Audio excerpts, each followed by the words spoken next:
I'm going on without you, up to no good when I think about you. Every time I hit you up, I'ma need something. Nothing left in me, baby, I'ma need another. Yeah, I'm trying my best to be real about it. Getting so lost just to think about it. Cause I need my own time just to see about us. Making up for the time. Til hamingju með nýja myndbandið. Takk fyrir það. Logi deyr í myndbandinu. Já. Hver ég var eitthvað að rýna í þetta morgun. Hver var pælingin bak við myndbandið? Þetta var eitthvað, ég og Jóhann vorum í einhverjum svona díalóg hvernig vídeóð átti að vera. Já. Þegar hann leikst í því, Jóhann. Og ég var eitthvað að tala eitthvað, kannski pælingin með laginu var eða eitthvað svona hvað húkurinn eitthvað, what if there's no tomorrow og ég var eitthvað farin að tala eitthvað, ég væri allt í einu svona, svona síðustu 2 ára ég allt í einu farin að vera svona fæst svona heilsukvíða. Það eitthvað skrítið, ég fæ eitthvað svona algjörðan bara, ég nýbúinn að átta mig á að maður mun deyja, Og ég búinn að eignast mikið af systkinum líka í seinni tíð. Bara svona eftir ég var 20 búinn að eignast mikið af systkinum. Og maður verður ekki all lífsræddur þau líka stundum bara eitthvað svona alveg fáránlegt. Og þá mjög með þessu hugmynd að myndi einhver deyja í vídeóinu og ákveður maður aldrei að lofa að deyja. Og þú varst að spila í jarðarförinni hans? Já. Ég fór til læknis daginn bara til að spyrja hvort hann geti tekið mig í krabbameinstjekk hann sagði að hann geti ekkert gert það Hvað hugsaðu ölum?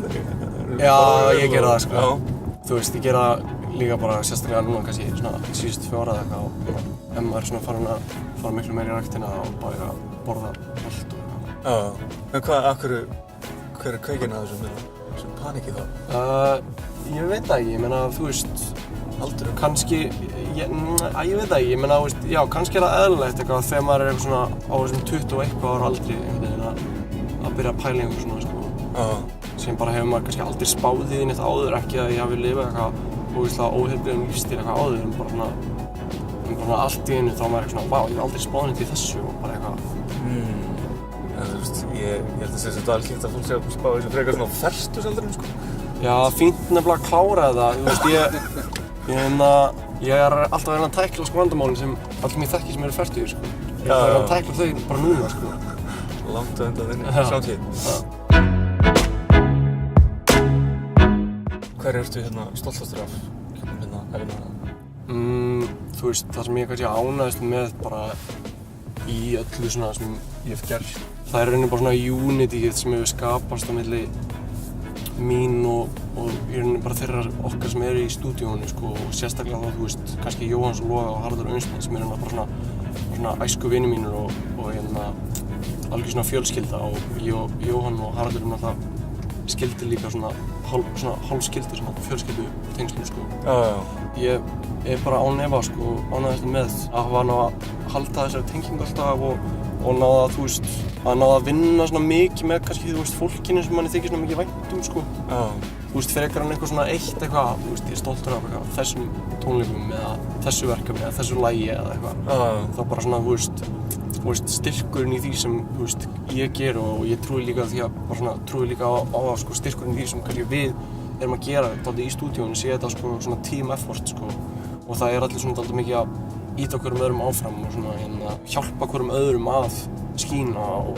hjálpa verkefnum hvers annars að vera bara sem stærst eins og Sturla Alls verkefnið bara svona sérstaklega framan af þá er það algjört bara svona ógeðslega mikið team effort og ógeðslega mikið bara svona mikið af fólki að vinna að því að einhvern veginn svona brandi og svona identity verði bara svona skýrast og verði svona áhugaverðast og svona það er eitthvað sem tengir við Algjörlega, hann svona þessi meira ferlið og þróunin og þessi samheldni og Já, algjörlega, ég held að það sé alveg svona eigðin þó sem maður sé auðvitað líka ánægður með eitthvað svona einstakar hluti sem maður hefur gert og þetta held ég svona langt mikilvægast það sem við borið á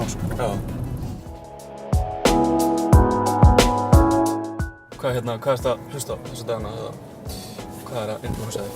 Ég er að hlusta mest á þessu ári á Sissa mjög mikið Bring the gin, got the juice, bring the sin, got that too Won't you shut up, no, you're my favorite and my hlusta mjög mikið á Weeknd, mér finnst það mjög skemmtilegur. Já.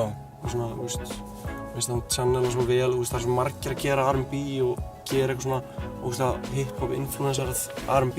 Já. Og mér finnst það channela langt best, hann er líka bara svona ógeðslega góður söngvari og, þú veist, býr til svo geða frasýningar og svona, sko. Já. So call out my name.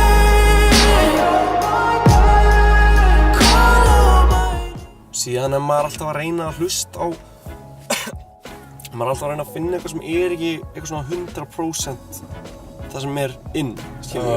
Byrjaði að hlusta á daginn á Charli XCX sem er svona ofur pop söngkona, sko. Já.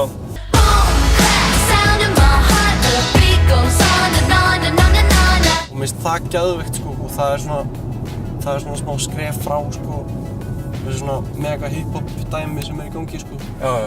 Það er bara það að fá einhver innblástur eða nýja sýn eða eitthvað þannig, eða?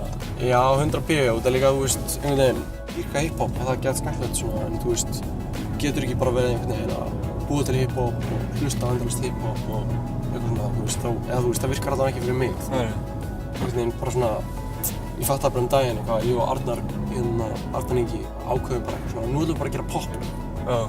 Og þá bara, þú veist, byrjar maður bara alltaf að semja allt öðruvísi, því að maður er einhvern veginn svona, kannski ég var svona vanur að ganga út frá því að maður var að semja eitthvað sem væri R&B eða eitthvað sem væri hip-hop eða eitthvað þannig, sko. Já.